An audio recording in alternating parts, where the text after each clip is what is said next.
Salut à tous, alors j'ai regardé Prey sur Disney+, le nouveau film de la saga, si on peut appeler ça comme ça, de la franchise Predator. Et je dois dire que j'ai beaucoup aimé. Alors je vais faire une petite critique sans spoiler. Puis je parlerai vite fait à la fin une fois que j'aurai fini ma critique, je parlerai d'un ou deux éléments, des petits spoilers en rapport avec l'univers des Predators. C'est pas très spoilerifique, on va dire, mais je préfère quand même avertir. Donc, quand ils ont annoncé le projet, un nouveau film Predator, j'étais étonné déjà, parce que après le dernier qui était intitulé The Predator, réalisé et écrit par Shane Black, qui est un réalisateur que j'adore et qui était un film raté, qui apparemment a beaucoup souffert de l'intervention des producteurs du studio, etc. Et donc apparemment ils n'ont pas fait le film exactement qu'ils voulaient pour The Predator. Mais quoi qu'il en soit, le ton était pas là, le scénario était pas terrible, l'humour fonctionnait rarement et n'avait pas forcément sa place là-dedans. Et puis il y avait des choix qui étaient faits dedans qui étaient vraiment étranges. Et du coup, ce dernier film Predator avait plus ou moins définitivement enterré la franchise. On se disait si même Shane Black, avec un budget, voilà, ne pouvait pas relancer la franchise, qu'est-ce qui pouvait bien le faire? Eh ben, en fait, on a notre réponse ici en revoyant les ambitions à la baisse au niveau du budget, bien sûr, et au niveau économique, au niveau financier de la part du studio. Parce que c'est un film qui est produit, encore une fois, par 20th Century Studios, mais ça fait maintenant partie de Disney.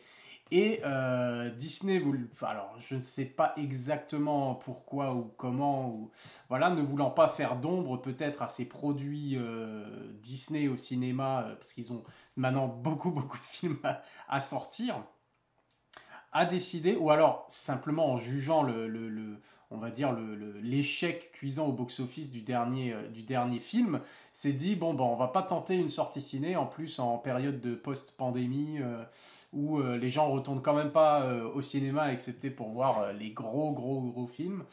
On va peut-être tenter de le mettre sur plateforme de streaming tout simplement, et c'est ce qui se passe. Et donc Prey sort dans le monde entier le même jour sur une plateforme de streaming. En fonction des pays c'est un peu différent, chez nous c'est Disney+.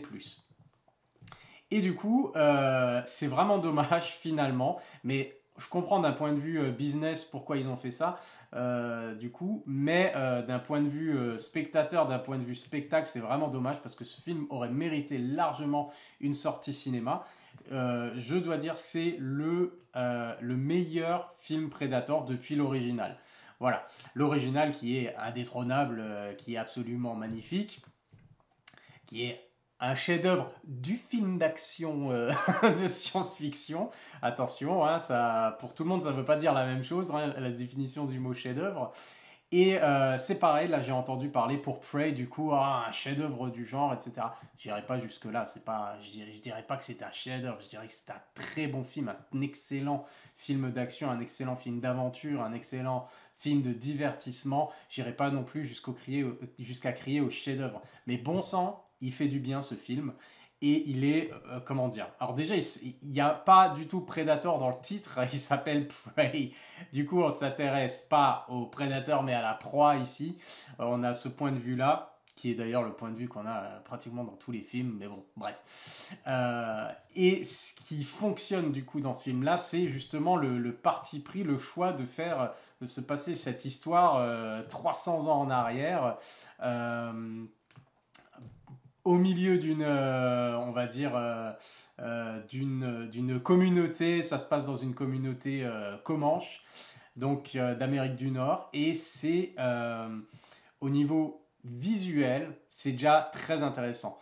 Au niveau des décors naturels, au niveau des costumes, au niveau de l'ambiance. Ce qui est très intéressant aussi, c'est qu'ils ont tourné le film en anglais forcément, mais qu'ils ont créé une version en comanche, avec la langue comanche, où les acteurs se sont doublés dans la langue d'origine. Et comme ça, on peut regarder le film finalement et on va dire avoir cet aspect authentique en plus sans qu'il passe par la langue anglaise.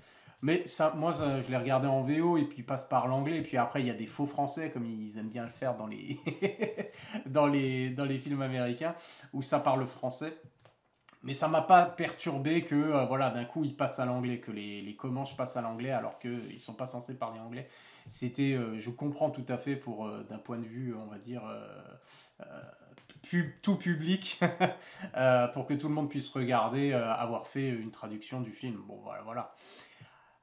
Mais donc c'est intéressant quand même de pouvoir voir, visionner le film entièrement avec les langues de l'époque, comme c'était fait, comme ça aurait pu se passer à l'époque. Et les scènes d'action sont vraiment excellentes, le suspense est très bon, et le film ne dure pas trop longtemps, je crois qu'il fait 1h40, 1h45 à tout péter, et ils prennent leur temps pour placer quand même le décor, pour placer, on va dire, pour travailler les personnages au début, ce qui est très très bien aussi. En mettant des petites touches voilà, de suspense, parce que nous, spectateurs, on sait ce qui va se passer, on sait qui est le prédateur, on sait à quoi s'attendre, grosso modo, dans ce que les gens vont affronter, mais ils arrivent quand même à rendre la chose assez fraîche, finalement, pour qu'on ne soit pas là, genre, comme dans certaines des suites, comme le Predators, comme même le The Predator qui était sorti comme dans Alien vs Predator, je veux dire, où finalement on découvrait pas grand chose de neuf sur les Predators, on nous montrait, et ils refaisaient plus ou moins des choses qui faisaient dans les films précédents à chaque fois, donc il n'y a pas de grande originalité, pas de grande surprise. Ici, c'est pas non plus le truc le plus original, mais ils ont modifié quelques petites choses. Ça se passe 300 ans avant, et c'est intéressant parce que c'est un prédateur qui ressemble pas vraiment aux autres. Enfin, on voit, il y a toujours eu cette idée il y a différentes races de prédateurs. Dès qu'il y a eu des suites, dès qu'il y a eu des comics, des choses comme ça, ils ont développé un peu l'univers. Forcément, tous les prédateurs n'ont pas exactement la même tête que le prédateur du premier film. Et du coup, là, ils jouent là-dessus justement pour avoir un design un peu différent, un peu original, qui nous permet de redécouvrir un peu finalement le personnage. Et pareil de ses accessoires, de ses armes, on retrouve des choses, la griffe rétractable, la vision thermique, ou voilà, qui voit les corps, qui distingue les corps chauds justement, et qui se sert de ça.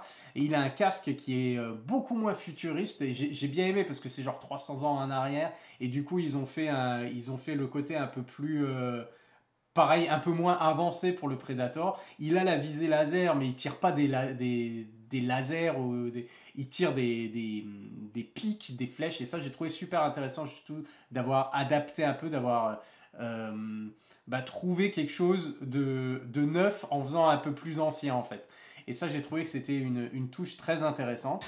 Et ce qui fonctionne très bien, justement, pourquoi ce film fonctionne, alors il y a plusieurs choses. Déjà parce que, comme dit, il n'y a pas de gras, il n'y a rien, il meuble pas. Tout ce qui est à l'écran, on va dire, est utile. Ça sert à développer les personnages, ça sert à développer le suspense, ça sert à présenter même l'époque dans lequel ça se passe, et des personnages. On a justement des trappeurs français, des gars qui sont là pour la fourrure, le commerce de la fourrure, etc. Donc on retrouve ces éléments-là qu'il y avait à l'époque. On retrouve on va dire, on se concentre, et c'est ça ce que j'ai bien aimé, on se concentre vraiment sur cette communauté Comanche, où on voit comment ils vivent. Alors je sais pas si total respect, on va dire, historiquement parlant, d'accord, mais le fait d'avoir justement des acteurs Comanche d'origine, qui doublent en plus leurs personnages dans leur langue, etc., on voit qu'il y a un souci vraiment qui a été apporté au niveau du détail et au niveau du respect justement de cette communauté-là et de son histoire. Donc on peut imaginer quand même que c'est assez respectueux. En tout cas, ça permet d'avoir un changement de ton par rapport à un film Predator, justement, que c'est différent des GI surentraînés, c'est différent de la jungle de Los Angeles du deuxième, c'est différent de tout ce qu'on a vu jusqu'à présent. Et pourquoi aussi? Parce que ils vont devoir survivre et se battre, mais avec leurs outils et leurs armes de l'époque. Ce qui est d'ailleurs assez drôle par moment. Il y a des petites touches d'humour quand même et qui fonctionnent très bien parce que c'est pas abusé, ils n'ont pas voulu en faire une parodie. C'est un film qui se prend très au sérieux, mais avec des petites touches d'humour et c'est très bien apporté. Et justement, ça fait qu'on arrive à avoir de l'empathie, à être investi et à avoir de la sympathie vraiment pour ces personnages-là. Certains personnages, pas tous, parce qu'il y a aussi il y a aussi des salopards. Mais voilà, au niveau de l'héroïne, l'actrice que je connaissais pas du tout et qui s'appelle, il y a son nom ici, Amber Midthunder, je trouve qu'elle fait une sacrée performance. Aussi bien, on va dire, au niveau de l'émotion, au niveau des dialogues, au niveau de, voilà, que au niveau action après physique. Alors on se doute bien, il y a peut-être des cascadeurs et des doublures, mais en tout cas, elle est super, on va dire, crédible dans ce rôle-là. Et elle rejoint honnêtement ce côté... ça, c'est quelque chose qui nous revient justement aller à l'origine de ces franchises de science-fiction des années 80. On a une nouvelle itération, si on veut, une nouvelle interprétation de ce personnage à la Ellen Ripley ou Sarah Connor, du coup, ou qui évolue voilà, dans un milieu d'hommes principalement et qui doit devenir qui doit faire ses preuves et qui devient finalement une guerrière et la survivante et c'est elle l'héroïne, la vraie et ça fonctionne très très bien. J'ai déjà entendu, j'ai déjà lu, c'est déjà la folie sur internet avec le ah ça y est un nouveau film woke, c'est une jeune fille maintenant qui doit battre le monstre parce que il faut que ce soit une femme et tout féministe et tout ça, alors que c'est le cas depuis des années et des années qu'on a ce genre de personnage, ça n'a rien à voir du tout et là ça fonctionne super bien. Et on voit, alors c'est pas justement, on voit une dynamique super intéressante de elle au niveau de sa communauté et justement son envie de faire ses preuves et par rapport à son frère justement qui est le guerrier supérieur. Et du coup, il y a une bonne dynamique entre les deux, il y a un bon développement justement entre les deux personnages, j'ai trouvé ça vraiment sympa. Et on la voit justement s'entraîner, monter, on va dire, en puissance au fur et à mesure du film. Et elle en aura besoin d'ailleurs pour pouvoir affronter le Predator. Et ce qui nous amène justement à ces scènes d'action qui, quand elles arrivent, une pure joie, on va dire. C'est vraiment jouissif. Ces scènes d'action de alors arts martiaux, je ne vais pas trop dire que c'est des arts martiaux, mais des chorégraphies de combat qui sont très réussies. Ça me rappelait un peu justement le côté comme dans le Pacte des loups finalement, un peu à l'ancienne, quand on avait Marc Dacascos qui se battait justement avec ses techniques justement qu'il avait apporté avec lui de son héritage, etc. Et je retrouve un peu cet aspect-là ici. Pareil, ça fait forcément penser genre à des films genre Apocalypto au niveau des scènes de combat, de baston, un peu, on va dire, avec ces communautés indiennes, amérindiennes. Et c'est très réussi du coup. Le paysage il joue franchement dans l'ambiance. Comment dire? On est dépaysé, mais on arrive à être vraiment impliqué dans cette histoire. Et les combats sont formidables, c'est ça, j'étais parti de là.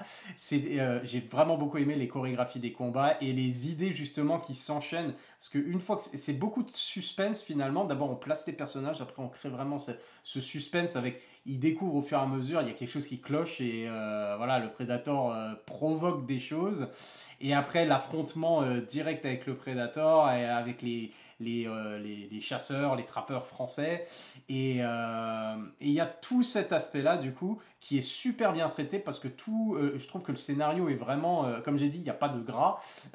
Tout s'enchaîne parfaitement et tout est bien ficelé. La réalisation est superbe, les effets spéciaux, on voit, et c'est ça la clé finalement. C'est un plus petit budget, on a l'impression, j'ai pas exactement le budget en tête, mais c'est un film qui a plus petit budget que peut-être les trois quatre films précédents de Predator. Et pourtant, ils reviennent finalement aux bases, qui est finalement pas de montrer forcément tous des gadgets ou des choses comme ça, mais il y en a, hein. Mais de s'intéresser principalement à comment l'héroïne, ici en l'occurrence, et même ceux qui l'entourent, comment ces gens vont pouvoir s'en sortir. Et quelles sont les circonstances qui peuvent les amener à être de taille, à lutter contre ce prédateur venu de l'espace. Et du coup, j'ai trouvé ça vraiment bien parce que ils essayent pas de trop en faire et du coup, les effets spéciaux sont toujours présents, mais sont comment dire, c'est le genre d'effets spéciaux qu'on aime, c'est les effets spéciaux invisibles. Et du coup, c'est par petites touches, il n'y a pas de trucs spectaculaires où ils ont essayé vraiment d'en mettre plein la vue. On n'est pas dans du grand spectacle, on est vraiment dans ce thriller d'action dans la forêt et qui se passe il y a 300 ans. Et du coup, ça, pour moi, ça fonctionne très bien. Il y a vraiment quelque chose on va dire, rafraîchissant à voir ce genre de film à plus petit budget. Alors, il y en a quand même, hein, faut pas déconner non plus, mais à plus petit budget, avec sans grandes stars ou tête d'affiche, etc. Et c'est là que finalement ça fonctionne le mieux. C'est comme quand on repart sur le premier Alien. Bon, d'accord, il y avait des stars. Mais Sigourney Weaver était inconnue à l'époque. Et on avait ce film d'horreur un peu en huis clos. Alors ici, c'est pas le huis clos, mais c'est quand même assez contenu justement sur une zone. Voilà, on va pas dans 36 000 endroits. On n'est pas dans l'espace. On n'est pas. Voilà. On revient aux bases de ce qui était Predator finalement. Des personnes, une forêt, un prédateur et réussir à s'en sortir. Voilà. Donc pour moi, c'est une vraie réussite, ça relance vraiment. Bien entendu, Predator, c'est une franchise, ce qui veut dire que vu les critiques, vu à mon avis le nombre de visionnages qu'il va y avoir, là ils sont en train de se poser la question de se dire, celui-là, il aurait peut-être pu sortir au cinéma, donc on va peut-être demander à l'équipe d'en faire un deuxième.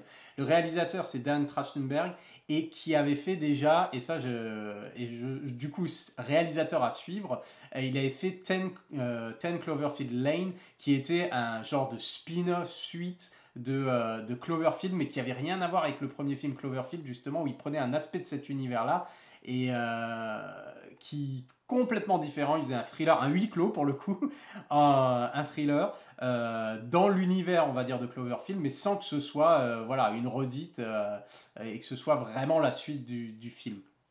Et ça fonctionnait très bien. Et le film est peut-être un meilleur film même que Cloverfield. Et du coup, là, il nous refait la même chose il se sert de l'univers du Predator pour nous présenter une nouvelle histoire, complètement différente de ce qu'on a vu avant, mais avec des éléments quand même familiers. Et il redonne du souffle à cette franchise qu'on croyait finalement morte et enterrée.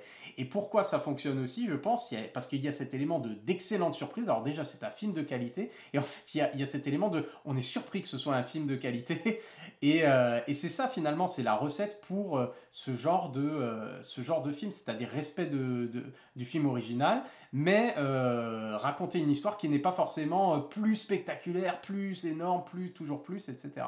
Donc donner à quelqu'un qui a vraiment une idée de la direction dans laquelle il veut partir pour raconter son histoire, qui a un point de vue sur qu'est-ce que ça pourrait être, et là ça fonctionne. Et donc, éventuellement, alors moi je m'arrête ici pour ma critique. On attend une suite qui risque d'être annoncée, à mon avis. Je sais pas si le réalisateur a envie d'enchaîner avec ça ou a envie de s'attaquer à autre chose, du coup, parce que voilà. Mais ça me dérangerait pas. En tout cas, le film en lui-même se suffit à lui-même, mais il y a un élément, et on va en parler justement quand j'aurai terminé. On va en parler, qui forcément appelle, on va dire, une suite, sans que ce soit forcément nécessaire. S'il n'y a jamais de suite à ce film, moi je suis très content comme ça, c'est très bien, et j'ai tout ce que je veux. Voilà. Donc c'est une réussite. Si vous hésitiez à le voir, à le regarder ou pas, en plus c'est en streaming, donc allez-y, il n'y a même pas besoin de se déplacer, quoi. Et c'est dommage, j'aurais tellement voulu voir ce film-là au cinéma, je pense que je serais allé le voir plusieurs fois. Et du coup, n'hésitez pas à regarder Prey, le nouveau film de la franchise Predator, parce que c'est la meilleure suite depuis l'original. Voilà. Donc maintenant, je vais passer au spoiler. Et le petit spoiler que je vais donner, c'est tout simplement, dont on va parler, c'est forcément ce pistolet qui est donné à l'héroïne de la part de Raphaël, je sais plus quoi. Ce fameux pistolet donc, qui est donné à l'héroïne, qui est à qui justement le traducteur des Français, là, le traducteur qui doit être un peu espagnol quand même, offre en échange de quelques soins, il offre ça à l'héroïne, il lui apprend à s'en servir. Et ce pistolet n'est autre que le pistolet qui est donné dans Predator 2 par l'un des Predators à Danny Glover, au personnage de Mike Harrigan, après qu'il ait, comme une récompense, si on veut, après qu'il ait tué le Predator, son ennemi. Il y a 3 Predators qui arrivent, et puis il voit qu'il a réussi, voilà, qu'il était supérieur, qu'il a réussi à tuer un Predator, et puis du coup le mec, le Predator, le boss, on ne sait pas trop qui c'est, lui offre ce pistolet, où on voyait qu'il y avait écrit justement Raphaël, là j'ai plus le prénom, quelque chose comme ça, 1715 écrit dessus. Et là, quelle bonne surprise, parce qu'on voit le pistolet à un moment quand il lui donne dans le film à l'héroïne et tout ça. Et j'avoue, j'ai eu cette petite pensée de... s'il voulait lier, faire quelque chose, il pourrait faire ça. Et puis à la fin, il n'y a pas de doute, parce qu'elle regarde, elle tend le pistolet, elle, au chef de la tribu. Alors je sais pas si c'est son père ou peu importe, mais au chef de la tribu et des Comanches. Et on voit bien que c'est exactement le même pistolet qu'on a eu dans Predator 2. Donc, comment ce pistolet est arrivé entre les mains, est parti justement de cette tribu Comanche pour arriver entre les mains d'un Predator qui lui va après le redonner au personnage de Danny Glover dans Predator 2. Il y a de l'espace pour faire un film. Après, encore une fois, c'est Prey réussit partout. Parce qu'il réussit en tant que film qui se suffit à lui-même, il réussit en tant que suite préquelle, si on veut, de Predator. Il réussit au niveau du fan service avec des petits clins d'œil, des choses comme ça, sans trop en faire. Il réussit partout, ce film-là. Après, attention justement pour les suites de ne pas partir dans justement on va raconter l'histoire du flingue parce que on veut faire absolument le lien avec le truc. Non, il faut que ce soit fait, il faut que ce soit une histoire, une nouvelle histoire intéressante avec des développements intéressants, des choses comme ça, dans lequel on va pouvoir peut-être inclure ça, mais il faut pas partir de l'élément de fan service pour construire un film autour. Là, ça passait très bien comme c'était fait parfaitement. Il faut continuer comme ça, il ne faut pas basculer après dans juste la gratuité, on va dire. Et j'espère qu'ils savent ce qu'ils font s'ils enchaînent avec une suite. Voilà. En tout cas, rien ne nous enlèvera ce film, la qualité de ce film-là, Prey, que j'ai hâte de revoir encore une fois, en Comanche cette fois. Et du coup, n'hésitez pas à le regarder, c'est vraiment un excellent divertissement. Et si on est fan en plus de la saga Predator, alors là, c'est du pain béni. Voilà, c'est tout pour Prey. À la prochaine. Bye.